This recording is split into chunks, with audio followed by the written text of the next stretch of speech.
rise and shout. It's time for What's Trending.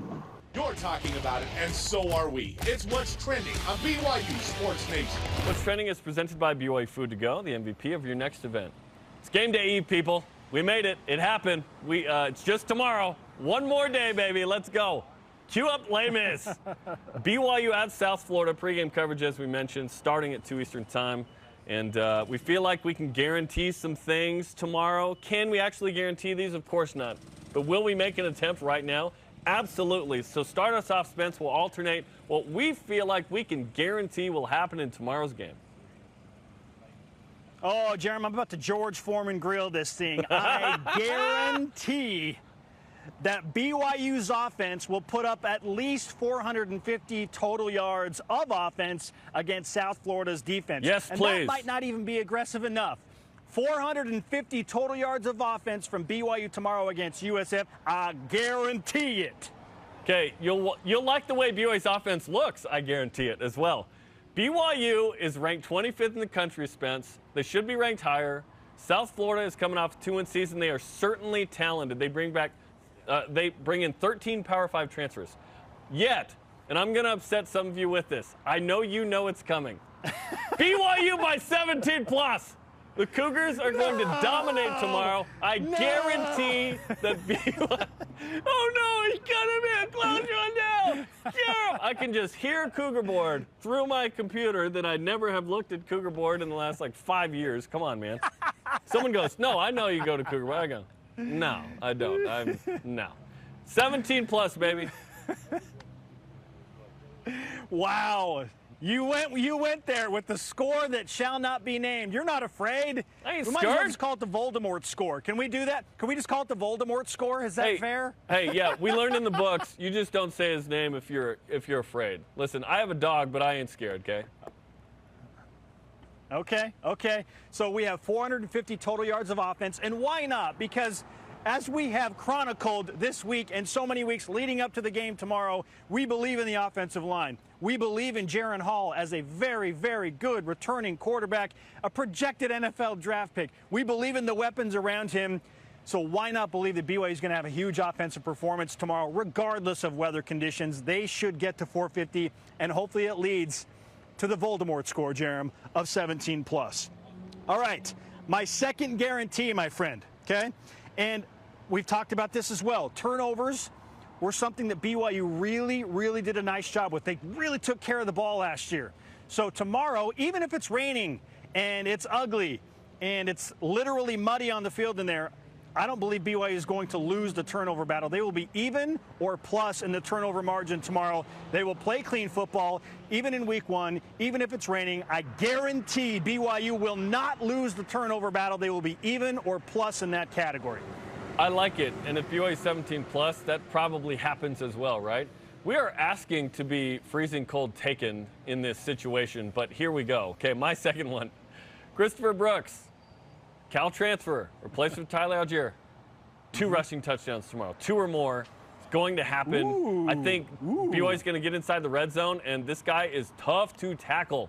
He probably hasn't been tackled for real in fall camp because guess what? These little arm tackles, these little thud drill, yeah, you ain't bringing him down on first contact, okay? This guy is physical. He's got a great O-line. Jaron Hall's going to get that ball out to him in the flats. He's going to get some nice yardage out of the backfield as well. I'm excited, man. I'm excited. 2+ rushing touchdowns for Christopher Brooks. Wow. Okay. You're not even going just 2 total touchdowns. You feel like they both will be on the ground. You're guaranteeing 2 rushing touchdowns. I guarantee it. Okay, I like that. I love it. Okay, why not some love for the special teams, Jarom? So my third guarantee, my stone-cold guarantee, George Foreman grilled that thing like Michael Scott's foot in season 2 of The Office. Jake Oldroyd will not miss a kick. I love the Jake Oldroyd. of crispy bacon in the morning. Yeah. Jake Oldroyd will not miss a kick all game long. Extra point field goal. He's going to be perfect tomorrow. I guarantee BYU special teams and Jake Oldroyd, the kicker, are going to be perfect. We never said these were aggressive. We just said they were guaranteed, right? And listen, the smell. My wife hates the smell of bacon, so I actually take and I cook it in an air fryer now. I take it outside. That's where we're at in my house. Please, people, help me. Tweet at my wife, tell her I got to be able to cook the bacon in the house. This is a problem. Okay, my guarantee with special teams as well is that my boy, Ryan Rico, is going to have a 58-plus yard punt. He's just going to bomb one. And what this means is this will be the rare instance where the offense actually is backed up and doesn't, convert on a third down somewhere. And out comes, the best player on the team to rip a 58-plus yarder and give BYU that field position back. I guarantee that's going to happen, man. Are you guaranteeing that Ryan Rico's the best player on the team, too? Is that a stone-cold guarantee? He walks into this season as the best player on the team. Just because he's a punter. Okay. Now I'm getting texts about air frying stuff, which is great. I love it. I love it. All right. You know what? We got a little extra time. I want to throw in another guarantee, Jarom. Is that cool?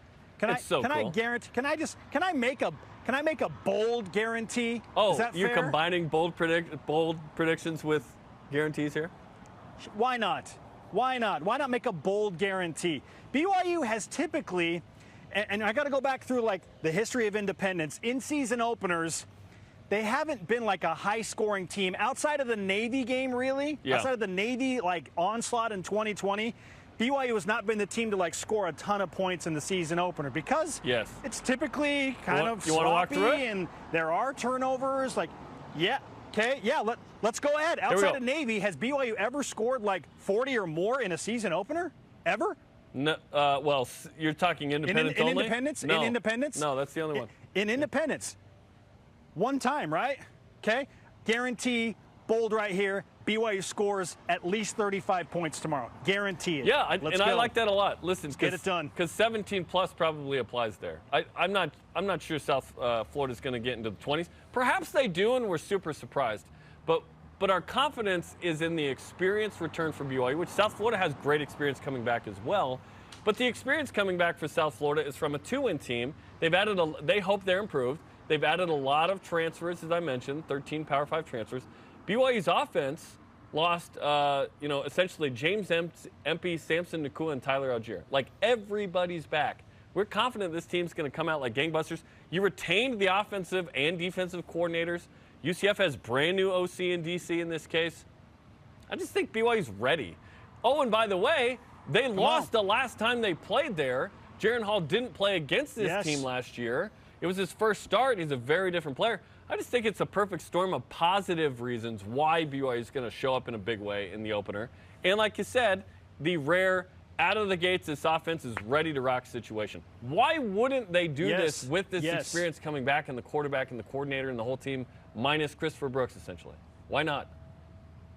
Yeah, I'm ready. 35-plus points, and BYU does what they have not done often in independence in the season opener. They look sharp. Probably not to the tune of what we saw against Navy because there were some other mitigating circumstances, and apparently Navy forgot how to tackle, according to their head coach, Ken Niumatalolo. So I'm going to assume that South Florida has done some tackling drills. That's a safe assumption. But still, BYU is going to score 35-plus, bold, stone-cold guarantee that their offense will put up some points tomorrow. I can't wait. And I'm glad you brought up James Empey because he signed with the Miami Dolphins, man. His NFL career still lives on. I didn't know that. Jarom. That's great news. He went from the Cowboys, got cut. He's with the Dolphins. That's what's up. Congratulations. Upgrade in location in terms of weather. Although Dallas, great place to be. Great place to be.